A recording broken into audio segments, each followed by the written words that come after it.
밖에는 엄청 화려한 미슐랭 3스타 메뉴판이 딱 걸려 있는데 막상 주방 문을 열고 들어가 보면 셰프가 되게 낡은 냄비에 할머니 옛날 레시피대로 막 찌개를 끓이고 있는 거죠. 겉과 속이 완전히 다른 그런 상황이네요. 네, 맞아요. 밖에서 약속한 거랑 안에서 실제로 벌어지는 일이 완전히 다른 상황이잖아요. 늘 끊임없이 배우고자 하는 열정을 가진 당신, 혹시 속해 있는 조직에서 이런 촌극을 목격하신 적 없으신가요? 사실 공식적인 목표나 화려한 혁신 규칙 같은 게 세워지면 현장에서도 기계처럼 되게 정확하게 실행될 거라고 기대하기 마련이거든요. 뭐랄까 완벽한 설계도대로 건물이 착착 올라가는 것처럼요. 그렇죠. 근데 현실은 기획팀의 그 원대한 설계도가 현장 실무자들 책상 서랍 속에 막 처박히기 일쑤잖아요. 오늘 이 심층 탐구의 핵심 임무가 바로 여기에 있습니다. 네, 조직이 겉으로 표방하는 공식적인 규칙하고 실제 현장의 관행 사이에 왜 이렇게 거대한 괴리가 발생하는 걸까요? 그 학계에서는 이 현상을 디커플링, 그러니까 분리 현상이라고 부르는데요. 1970년대 마이어와 로안이라는 학자들이 처음 제시한 개념입니다. 여기서 가장 중요한 포인트는 이 괴리가 경영진의 단순한 거짓말이나 도덕적 결함 때문이 아니라는 거죠. 단순한 위선이나 거짓말이 아니다. 네, 오히려 굉장히 복잡하고 모순적인 외부 환경 속에서 조직이 살아남기 위해 채택하는 아주 정교한 적응 메커니즘으로 봐야 하거든요. 겉과 속이 다른 게 일종의 생존 전략이라는 거군요. 외부의 시선은 만족시키면서 내부의 실제 작업 방식은 지켜내는 완충장치 느낌이네요. 정확합니다. 그렇다면 오늘 우리는 나노과학 연구실부터 경영 컨설팅, 임팩트 투자, 그리고 헬스케어 규제 현장까지 전혀 다른 산업들을 파헤친 연구들을 통해 이 은밀한 생존 전략의 실체를 낱낱이 해부해 볼 텐데요. 기대되네요. 먼저 조직의 가장 깊숙한 내부로 들어가 보죠. 이런 디커플링이 일어날 때 조직 전체가 한마음 한뜻으로 움직이는 걸까요? 왠지 내부에서도 치열한 쌉바 싸움이 있을 것 같은데. 그 쌉바 싸움의 실체를 아주 입체적으로 보여주는 연구가 있습니다. 바타르 연구진의 사례인데요. 정부의 막대한 지원금 없이는 굴러가기 힘든 아일랜드의 나노과학 및 나노기술 연구팀들을 들여다봤어요. 나노과학이요? 정보 압력이 엄청나겠네요. 엄청나죠. 연구진은 단순히 겉핥기식 조사가 아니라 완전히 성격이 다른 6개의 연구팀을 골라서 그들의 내부 문서부터 인터뷰까지 샅샅이 대조해보는 정성적인 비교 사례 연구를 진행했습니다. 와, 6개 팀이네요? 과학자들도 결국 외부 자금이라는 강력한 압력 앞에서는 정부 입맛에 맞게 움직여야 할 텐데 막상 깊게 파보니 뭔가 다른 꼼수라도 발견된 건가요? 네, 이 연구가 학계의 시각을 완전히 뒤집어 놓은 독창적인 기여점이 여기서 나옵니다. 연구진은 디커플링 현상에 공간이라는 개념을 도입했어요. 공간이요? 물리적인 공간을 말하는 건가요? 그것도 포함해서요. 외부 압력이 들어왔을 때 조직은 덩어리째로 반응하지 않고 자신들의 공간을 3가지 층위로 쪼개서 방어선을 구축한다는 걸 입증했습니다. 눈에 보이는 물리적 공간, 의미를 부여하는 정신적 공간, 그리고 스스로를 규정하는 사회적 공간으로 말이죠. 쪼개서 방어한다. 자, 이거 하나씩 좀 풀어볼까요? 그러니까 정부에서 이제부터 최신 나노기술 융합 연구에만 지원금을 주겠다. 이러면? 네, 그러면 일단 랩실 간판을 바꾸죠. 그렇죠. 간판 바꾸고 새로 산 현미경 들여놓고 이런 물리적 공간의 리모델링은 기가 막히게 해놓는 거군요. 맞아요. 물리적 규칙이나 물질은 철저하게 수용합니다. 하지만 연구자들의 머릿속엔 정신적 공간? 이나 자신들을 여전히 전통 물리학자로 여기는 그 정체성, 즉 사회적 공간 자체는 전혀 바꾸지 않는다는 거네요. 정확히 짚어주셨습니다. 겉보기엔 완벽한 나노기술 랩이지만 실질적인 연구 마인드나 학문적 뿌리는 철저하게 기존의 것을 고수하는 거죠. 기존 커뮤니티와의 마찰은 피하면서 외부 지원금은 받아내는 고도의 생존술인 셈입니다. 진짜 똑똑하네요. 거실만 싹 바꿔놓고 자기들 방은 옛날 그대로 쓰는 거잖아요. 근데 내부에 이런 분리 작업을 가능하게 하는 더 노골적인 변수가 하나 더 있다면서요. 네, 공간을 마음대로 주무르려면 결국 사내 정치, 즉 힘이 필요하지 않나요? 사원증 목에 건 신입사원이 마음대로 규칙이랑 실무를 쪼개고 분리할 수는 없을 테니까요. 바로 그 지점입니다. 커원 연구진이 병원이라는 아주 수직적인 조직을 관찰하면서 그 힘의 논리를 파헤쳤죠. 자금 지원 정책이 새로 떨어졌을 때 병원이 어떻게 반응하는지를 살폈는데요. 근데 병원은 진짜 권력 관계가 뚜렷하잖아요. 그렇죠. 흥미롭게도 연구진은 외과의사 집단, 상대적으로 힘이 덜한 심장내과의사 집단, 그리고 외부에서 이들을 통제하려는 지역보건국 간의 실제 상호작용을 집요하게 관찰하는 정성적 사례 연구를 했습니다. 병원 안에서도 입김이 엄청난 외과 의사, 그리고 좀 덜한 부서, 외부 보건국까지 권력의 피라미드가 눈에 딱 선하네요. 결국 힘이 센 쪽이 공식 정책을 더 쉽게 무시하겠죠. 네, 당연해 보이는 현실을 학문적으로 증명한 것이 이 논문의 핵심적인 기여도입니다. 기존 이론들은 조직이 환경에 그저 수동적으로 반응한다고만 봤는데 이들은 권력 의존 이론을 디커플링에 결합시켰어요. 권력 의존 이론이요? 네, 분석 결과를 보면 병원에 막대한 수익을 벌어다주는 외과 의사들은 심지어 규제를 가하는 보건국보다도 위에 있는 권력자였습니다. 그래서 이들은 공식 정책을 대놓고 무시하며 자신들의 기존 관행을 고집할 수 있었죠. 이른바 권력형 디커플링입니다. 와, 이거 되게 씁쓸하지만 너무나 현실적인 단면이네요. 반대로 힘이 없는 부서 실무자들은 그 정책을 싫든 좋든 막 수용하는 척이라도 하면서 서류 작업에 치여야 했을 거 아니에요. 맞아요. 약자들에게는 규칙이 족쇄가 되죠. 규칙은 약자에게만 엄격하고 힘 있는 자에게는 그저 거추장스러운 종이 쪼가리에 불과하다는 걸 적나라하게 보여주네요. 권력에 따라 디커플링을 할 수 있는 특권이 주어지는 무서운 현실이죠. 그렇다면 내부의 권력 다툼을 넘어 생사를 쥐고 흔드는 시장이나 투자자라는 거대한 외부 압력이 닥칠 때는 어떨까요?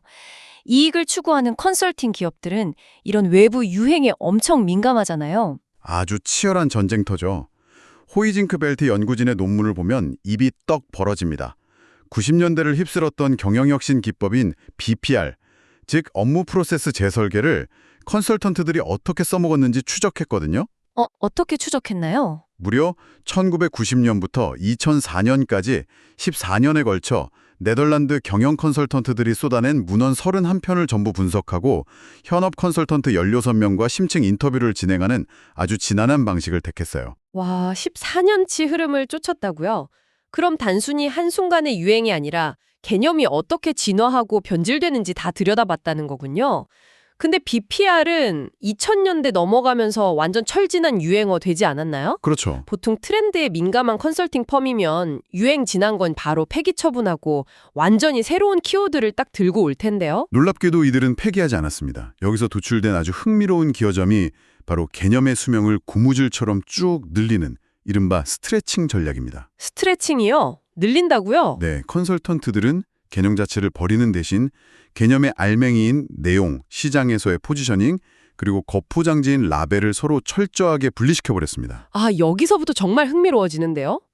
알맹이와 거포장지를 분리했다. 그러면 결국 내용물은 옛날 BPR 그대로인데 껍데기만 요즘 유행하는 단어로 바꿨다는 건가요? 정확합니다. 예를 들면 디지털 트랜스포메이션 같은 멋진 라벨을 붙여놓고 막상 까보면 90년대식 프로세스 최적화 방식을 들이미는 식으로요. 이거 좀 심하게 말하면 오래된 와인을 세 병에 담아 파는 고객 기만하는 상업적 사기 아닌가요? 사실 도덕적 잣대를 들이대면 기만으로 보일 여지가 충분하죠. 하지만 컨설턴트들이 처한 생존 환경을 짚어봐야 합니다. 시장은 끊임없이 새롭고 혁신적인 걸 요구하잖아요. 그렇죠. 무조건 새로우면 좋아하니까. 하지만 전문가들 입장에서는 자신들이 수십 년간 뼈 빠지게 구축한 노하우를 하루아침에 내다버릴 수가 없거든요. 이 모순을 해결하기 위해 내용을 살짝 다듬는 최적화, 특정 틈새 시장을 노리는 재포지셔닝, 그리고 이름만 아예 싹 바꾸는 리마케팅 전략을 구사한 겁니다.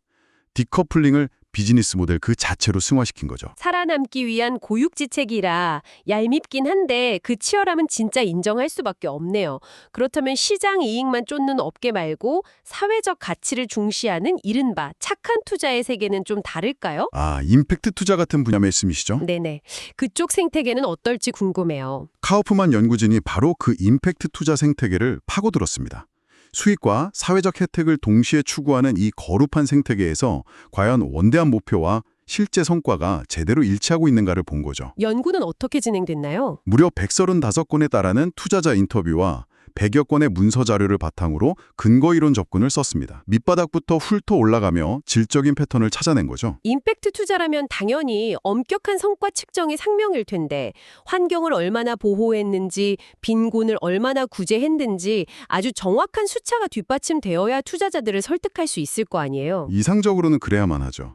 하지만 연구가 밝혀낸 현실은 충격적입니다. 이 분야에서는 디커플링이 내부적으로 은밀하게 일어나는 게 아니라 아예 의사소통, 도메인 구축이라는 메커니즘을 통해 백일화에 공공연하게 벌어지고 있었습니다. 공공연하게 일어난다고요? 네, 이런 공공연한 디커플링을 학문적으로 개념화한 것이 이 논문의 뼈아픈 기여점이죠. 아니, 대놓고 공식 지표를 뭉갠다는 건가요? 투자자들이 바보도 아니고 그걸 어떻게 눈 감아줍니까? 그게 가능한 이유를 연구진은 시스템적 불투명성에서 찾았습니다.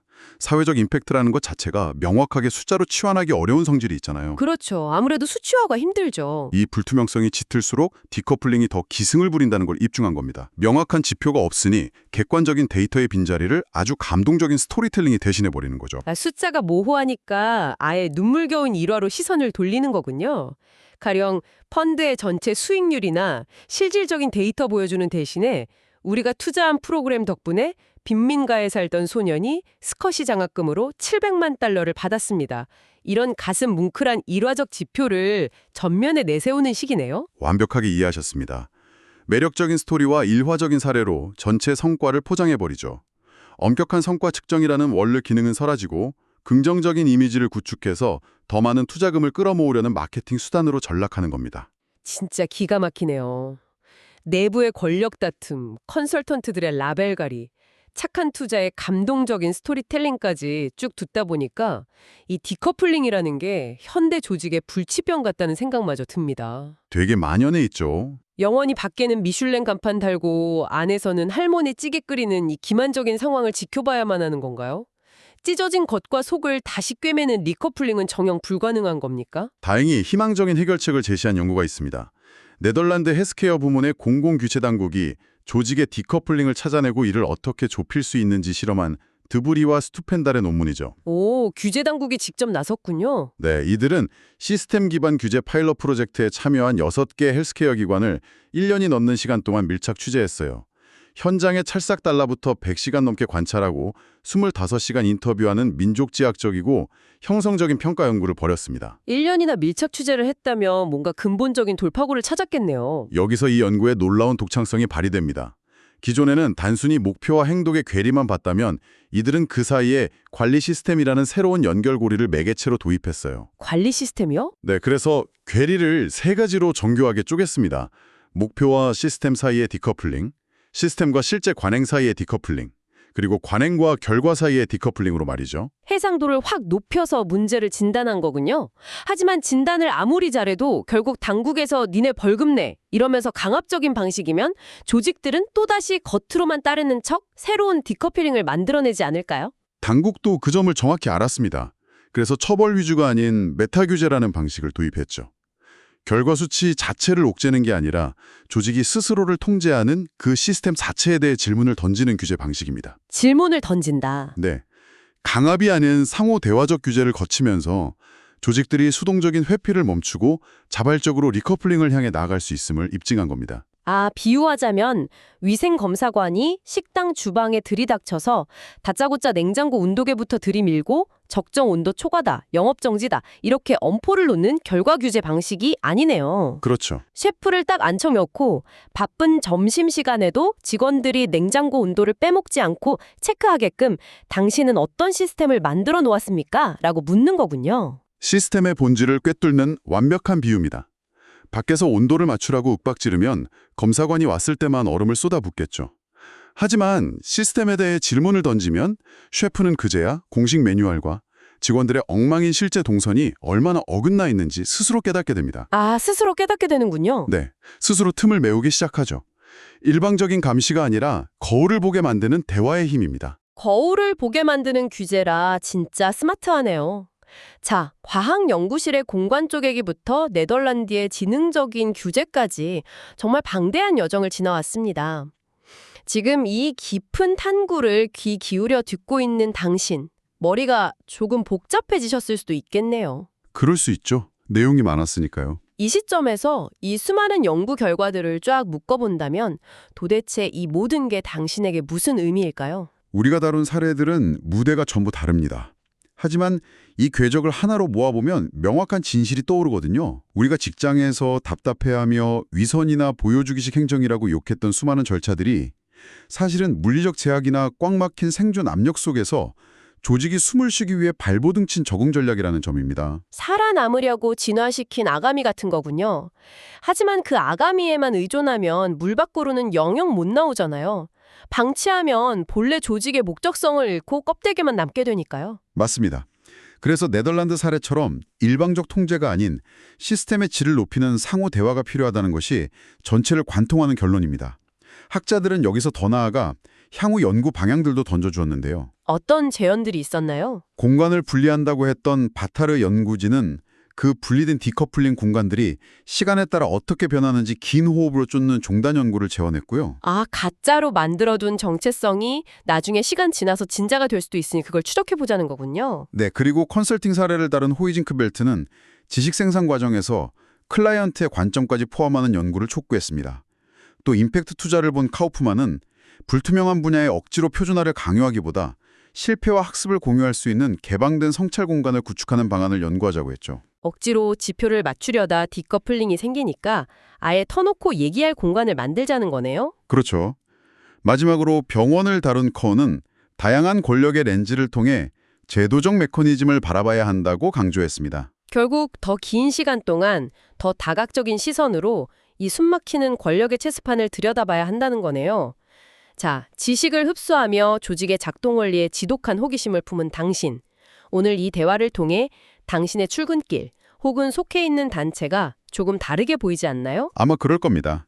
우리 회사는 왜 맨날 말과 행동이 다를까? 라며 가졌던 냉소가 사실은 험난한 환경에서 조직이 살아남기 위한 고도의 메커니즘일 수 있다는 아하 모멘트를 맞이하셨기를 바랍니다. 맞아요.